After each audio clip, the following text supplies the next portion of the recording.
Are the Miami Dolphins about to make a big move? Well, we know that Kader Kohou has a severe injury, and Miami's secondary looks to be a little thin right now. So it would make sense that Chris Grier in this front office would look to add another corner. Obviously, they signed Jack Jones and Mike Hilton last Saturday, but I think that was before they officially knew how severe this Kader Kohou injury actually was. And I do believe with the cap space they currently have, they could look to make another move.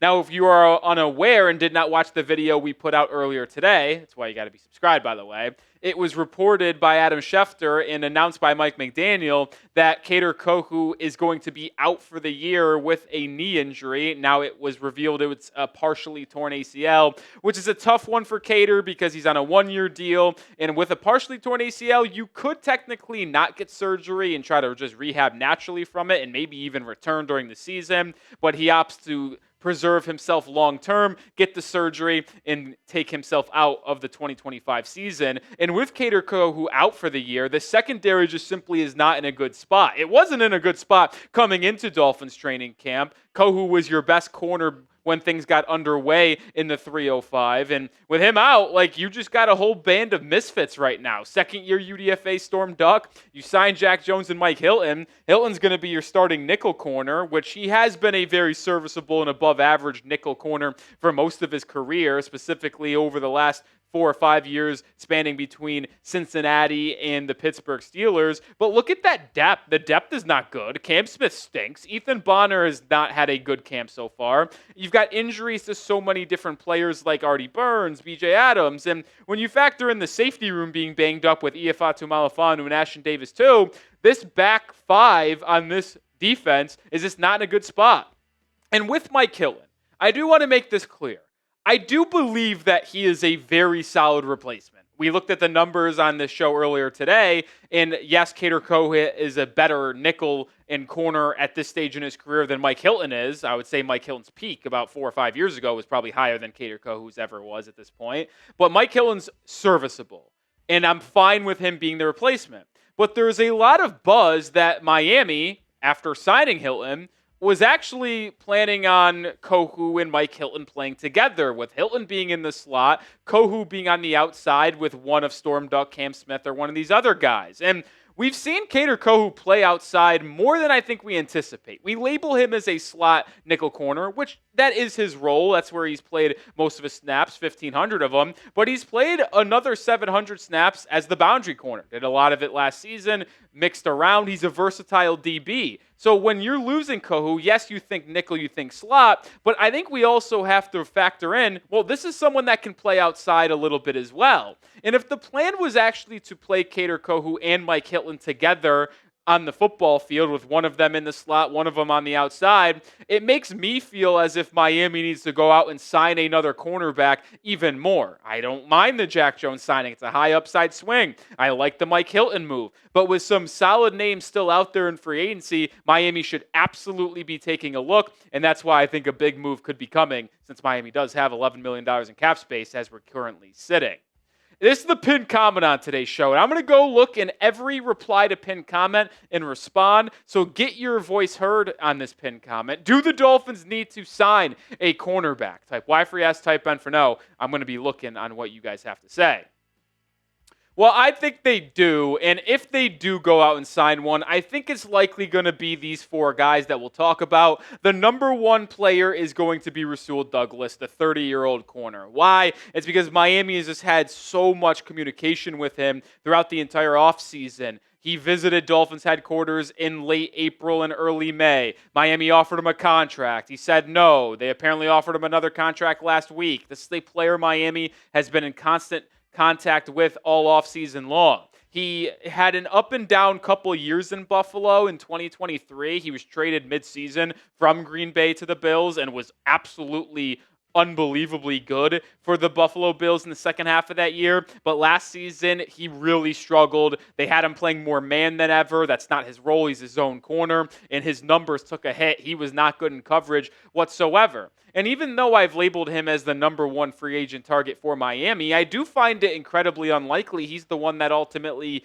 gets signed. Why? It's because what I mentioned just a second ago. He has declined multiple contract offers from Miami. Josina Anderson reported that he's got multiple offers from other teams. So he is trying to leverage these offers and interest into a larger contract. Miami obviously doesn't have a lot of space, probably looking to get Rasul Douglas at their price point, and Douglas isn't budging. And it seems if this interest from across the league is true, he probably won't budge at all. So I'm putting Rasul Douglas as the number one guy Miami wants to sign, but in terms of likelihood, I think that's going downhill.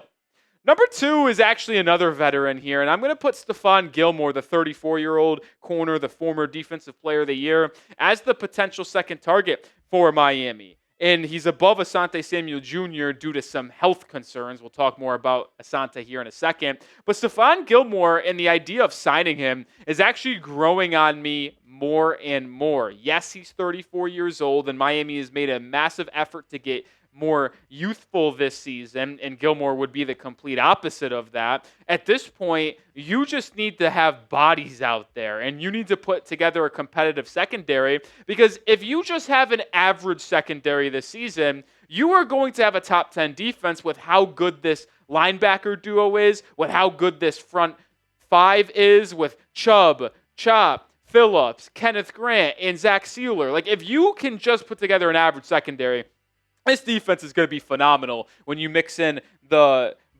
physicality up front with the back-end guys. And I think Gilmore provides more value than just his play. And if you looked at the numbers on screen a second ago, his numbers weren't actually that bad. Has he lost a step? Absolutely. But he put up better numbers last year than Rasul Douglas. That's for sure. I mean, it's a difference of about 25 in QB rating when targeted. Like, Gilmore can still play. But another reason why I enjoy the idea of him coming around to Miami is because he'll be able to mentor these young guys like Storm Duck, Cam Smith if he's still on the roster. He can help mentor Jack Jones as well. Can't forget about the rookie fifth-round pick Jason Marshall Jr. He'll teach some of these guys the tape, what they need to be doing, how to carry themselves. Like, there's more value than just his play on the field, but the play on the field is still at least probably a CB2. Make sure you are subscribed to the channel, because if the Dolphins do end up signing a cornerback, we will have you covered with a video. We are so close to 71,200. Let's get there on today's show. Join the channel for daily coverage. The third corner we're going to talk about is Asante Samuel Jr., the youngest guy that we're talking about here, the 25-year-old former second-round pick out of Florida State, the player that I have been pounding my fist on the table for Miami to sign really ever since May. And I am surprised he hasn't been signed to this point, because when you factor in age and upside, Asante Samuel Jr. is without a question the best corner still available in NFL free agency. This is a guy that's been a day one boundary starter since being drafted by the Chargers. He's played in 50 games. The issue with Asante Samuel Jr. is his health. Not only currently, but in the past, he's missed a lot of ball games. But when he's on the football field, he can absolutely play. He actually is better in man than zone, which is interesting because there's not many corners this day and age that are man specialists. Asante Samuel Jr. I would label as one of those guys. And the only reason why he is still on the market, he is still unsigned, I think it has to be because this injury that he has, that he's recovering from, is just significantly worse than we originally thought. Remember the Jeremy Fowler tweet from late May, early June, that he was going to have a medical checkup on that neck and shoulder that he got surgery on in late April? And once he was cleared, teams could sign him? Well, we're basically into August, and he's still unsigned. Did that medical checkup not go well? Did it not happen yet? Like, mum has been the word. Like, why haven't we heard anything about this? And if it's not going well, then maybe that's why Miami and other teams aren't signing him. But the Dolphins have been in contact with him throughout the offseason. Final corner we're talking about, James Bradberry, the 31-year-old. And this is a player that probably goes a little bit underneath the radar in terms of Dolphins cornerback targets, Barry Jackson reported in May that Miami had interest and reached out to Bradberry at least once. Now, if I'm going to be completely honest, I couldn't be more out on signing James Bradberry when you compare him to some of these other corners. Like, I would place him in a distant 4 behind these other 3 that we talked about on today's show. Why? Well, he was basically retired last season. He didn't play a game. He didn't. He got hurt early. He was a cut candidate for the Philadelphia Eagles. Got hurt, didn't play, was supposed to come back in the early part of the second half of the season around week 10, week 11, week 12, but just never did. So he hasn't played football since 2023. And fun fact, he was one of the worst corners in football in 2023. It's the reason why he was a cut candidate heading into Eagles training camp a year ago. So he hasn't played football in 2 years, or since 2023, so basically 2 years. And he was terrible when he was doing it. I'm good. Don't give me James Bradberry. But let me know, which cornerback do you want to sign? James Bradberry would probably be the cheapest. Are you cheaping out? Are you going over after him? Are you going after one of these other 3s? Or maybe there's another corner on the market that I did not put on today's show. Let me know your thoughts in the comment section. I've always asked that question and then answered it myself with Asante Samuel Jr. I am no longer going to answer that way. I'll go with Stephon Gilmore. I'll take the veteran 34-year-old. I'll take the leadership. I'll take his ability to mentor some of these young guys on the Dolphins roster. And you already committed to making your cornerback room a little bit older when you signed Mike Hilton. So I have no issue with giving Stephon Gilmore a 1-year deal, kind of taking a gap year at the cornerback position, if we're going to be honest. And then when we go to next offseason, then when we have a little bit more cap space, we have, I don't know, maybe a higher draft pick than 13. It's certainly possible if the secondary sucks, and you address corner that way, or you just address it in the first 2 rounds next year. So I feel like we're taking a gap year at corner, which is why I'm fine with signing Gilmore to a 1-year deal. Hilton will be gone next year. Gilmore will be gone next year. And then you're going to probably just have a really young cornerback room in 2026. And before we round out today's show, I still want to make this point. Noah Fant is still a free agent. I still want to sign Noah Fant.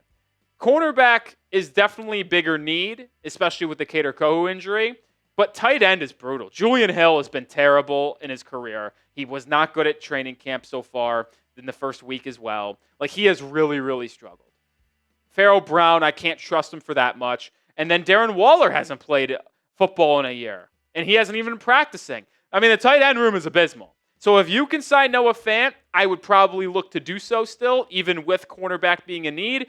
But if we're going to be honest, I want to do both. Corner takes priority, but it would behoove Miami in a massive way if they could sign Noah Fant and add one of these veteran corners as well. They do that, I'll feel pretty damn good about this team heading into the regular season as they take on the Colts in early September. That'll do it for today's show. As always, we're going to bring you more content tomorrow. And if you want daily coverage and live shows every week and during Dolphins football games, this is the channel for you. Subscribe today.